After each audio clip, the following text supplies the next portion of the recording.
Hello everyone, welcome back to the channel. In this video I'm going to walk you through an easy step-by-step guide on how to find Wells Fargo bank statement online.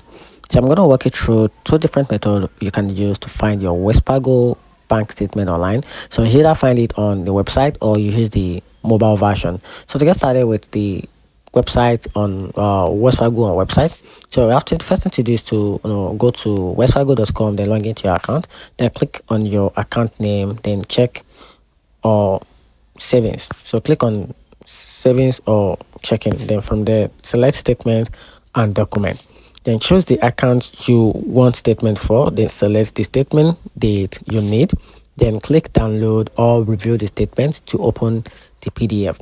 Then on the Wells Fargo mobile, so if you're on the mobile app, open the app, then log into your account, then tap on your account from the home screen, then scroll and tap statement, then choose the month/year of the statement you really want to check the statement for, then tap to view or download the PDF version.